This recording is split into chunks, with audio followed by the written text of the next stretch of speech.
As the most recognized wrestling star worldwide and the most popular wrestler of the 80s. Millions of fans tuned in to see him compete in World Wrestling Entertainment events like WrestleMania. But the international superstar born Terry Bollea was recently seen by millions in a different light after a sex tape that he claims was secretly recorded was shared by the popular online media company Gawker. The video depicted Terry having sex with his then best friend's Bubba Clem's wife. Bollea filed a privacy suit against Gawker, which claimed among its many defenses that the publishing of the video is protected by the First Amendment because it's related to a matter of public concern, meaning it was, quote, newsworthy.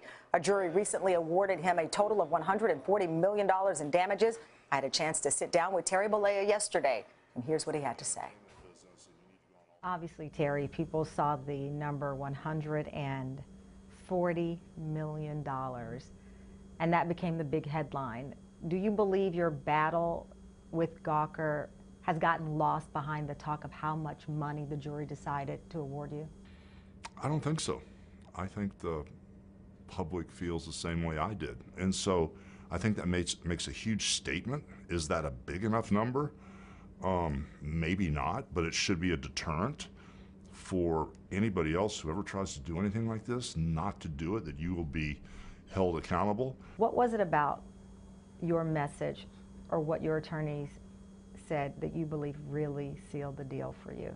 The jury agreed with me that privacy is something that we all deserve, and it's something that is protected by the First Amendment. And this case was never about that. It was about privacy rights. You say part of what was so complicated is that men, women, children saw you as this great guy, you're Hulk Hogan, and you found yourself facing some of your fans who said, I went to Google you, and the first thing that popped up was sex tape.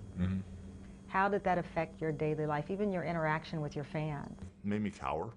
I still am not that standing tall, that the way I felt before. It's been like this crazy dark cloud. And the fact that, Gawker makes a statement that our stories will stand the test of time, well, mission accomplished. I will be naked forever on the internet.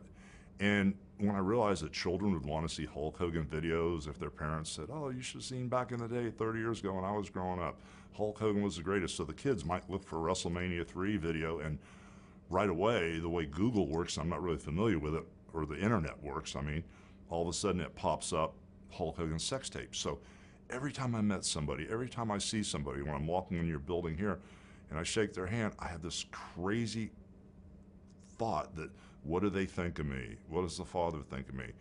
Do they think a million times less than before? It's something that never goes away. Can you talk about your relationship or lack thereof with Bubba now? Is there any? No, we're not friends. We don't talk. He never was my friend. It's so hard to explain, because when we're holding my dad, he was there when my mom died too, but the day that my dad took his last breath, I had one hand and I was holding his back, Bubba had his other hand, and it was like, that's something that when my dad went, and it was over. And Bubba was there with me. It was really hard to handle the fact that he did this to me. It was, I don't know how to say it. Do you blame Bubba as much as you blame Gawker? No, I'm accountable. I blame myself. I blame myself because you're in an all-time low. You have nobody, and my gut was telling me something's wrong. My gut instinct, that spirit of Christ was telling me something's wrong, and I made the worst decision of my life, so I blame myself. As you know, Gawker has said that you initially filed a claim to prevent the publication of racist language from you in another tape. The WWE severed ties as well. What can you tell me about the use of the N-word in one of those tapes? The use of the N-word goes along with that day when I bottomed out. People that know me know I'm not a racist. Some of my best friends are Afro-American. just got remarried a few years ago. My minister's Afro-American. I go to a predominantly black church. Some of my best friends, you know, are Afro-American. The people that know me know I'm not a racist. The WWE fans know me. They know I'm not a racist. It's just a horrible mistake. Should not have been used ever. I should have never used it in the privacy of my friend's home. And for that, I'll be eternally sorry, but that's not who I am. I am not a racist. Which is more difficult for you to have your fans see and hear? The intimate relationship you had with someone, or to hear you use that kind of language? I think they're both appalling. I think they're both something, both of those situations are something that I never dreamed would be part of my life. But I don't know how to explain to anybody. It was one of those moments that I didn't even know I said that. I didn't even know that was out there, you know? And for me, when the rumors started, that first off, I've never seen any of the tapes. You've never seen the tapes? Never seen any of the tapes. Why? I had to look at one for a minute and identify that's me, and I turned my head. Why? Why haven't you seen the tapes? I do not want to watch it. It's the most embarrassing moment of my life. But even when there were rumors out there of the racial slurs that were on the tape, when we didn't even know they were on there, just the rumors, I told my attorneys, I don't even care about that.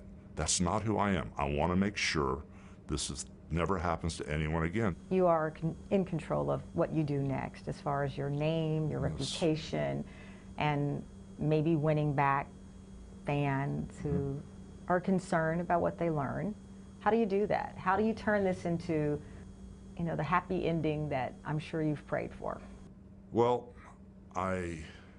underneath all this emotion and being so tired, I haven't slept for about a month, I feel very victorious. I feel that all those people that know me, all the WWE fans, everybody, personal friends, from, you know, just everybody that knows me knows who I am. But for those who don't, I'm going to fight to win them back one day at a time. And there's nothing else I can do except be honest. Gawker and its founder, Nick Denton, strongly challenge the verdict and say they will appeal. In a statement, Denton says that key evidence and the most important witness, Bubba Clem, were both improperly withheld from the jury. Gawker says the jury deserved to know that a key witness told the FBI that Hogan knew he was making a sex tape and that Hogan had sent text messages that undermined his case. And they say they are confident they will win the appeal. Hello, Today fans. Thanks for checking out our YouTube channel. Subscribe by clicking that button down there and click on any of the videos over here to watch the latest interviews, show highlights, and digital exclusives.